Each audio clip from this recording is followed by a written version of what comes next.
കെഎസ്ആർടിസിയിൽ gratuity ഉൾപ്പെടെയുള്ള വിരമിക്കൽ ആനുകൂല്യങ്ങളുടെ വിതരണത്തിൽ മേൽനോട്ടം വഹിക്കുമെന്ന് സുപ്രീം കോടതി. സീനിയോറിറ്റി ഉൾപ്പെടെ പാലിക്കുന്നുണ്ടോ എന്ന വിഷയത്തിലാണ് മേൽനോട്ടം വഹിക്കുവാൻ സുപ്രീം കോടതി തീരുമാനിച്ചിരിക്കുന്നത്. ഇതിനിടെ നഷ്ടം സഹിച്ചും കെഎസ്ആർടിസി എന്തിന് പ്രവർത്തിക്കുന്നുവെന്നും സുപ്രീം കോടതി ആരാഞ്ഞു. 41,355 പെൻഷൻകാരാണ് തങ്ങൾക്കുള്ളതെന്നാണ് കെഎസ്ആർടിസിയുടെ വാദം. 16,000 കോടിയുടെ ബാധ്യതയ്ക്ക് പുറമെ പ്രതിവർഷം 1,500 കോടിയുടെ നഷ്ടമുണ്ടെന്നും കെഎസ്ആർടിസി ചൂണ്ടിക്കാട്ടുന്നു. ഈ സാഹചര്യത്തിലാണ് വിരമിക്കൽ ആനുകൂല്യങ്ങൾ വിതരണം ചെയ്യുന്നതിൽ വീഴ്ചയുണ്ടാകുന്നത് എന്നാണ് കെഎസ്ആർടിസിയുടെ വാദം.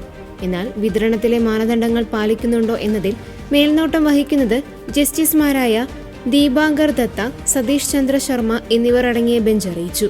2024 വെഹിക്കിൾ ഇൻസ്പെക്ടറായി വിരമിച്ച പ്രദീപ് ഡി നായർക്ക് വിരമിക്കൽ ആനുകൂല്യങ്ങൾ നൽകുന്നതുമായി ബന്ധപ്പെട്ട ഹർജി പരിഗണിക്കവെയാണ് സുപ്രീം കോടതിയുടെ നിർണായക തീരുമാനം.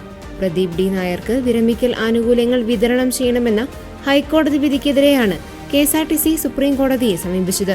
നഷ്ടത്തിലാണെന്ന കാര്യത്താൽ വിരമിക്കൽ ആനുകൂല്യങ്ങൾ വിതരണം ചെയ്യുന്നില്ലെന്ന കെഎസ്ആർടിസിയുടെ വാദത്തോട് സുപ്രീം കോടതി വിയോജിച്ചു. നഷ്ടം വഹിച്ച് കെഎസ്ആർടിസി എന്തിനു പ്രവർത്തിക്കുന്നുവെന്ന് സുപ്രീം കോടതി ആരാഞ്ഞു. സർക്കാർ സ്ഥാപനം നഷ്ടത്തിൽ പ്രവർത്തിക്കുമ്പോൾ അതേ മേഖലയിലുള്ള സ്വകാര്യ സ്ഥാപനങ്ങൾ ലാഭത്തിൽ അല്ലേ എന്ന് സുപ്രീം കോടതി ചോദിച്ചു.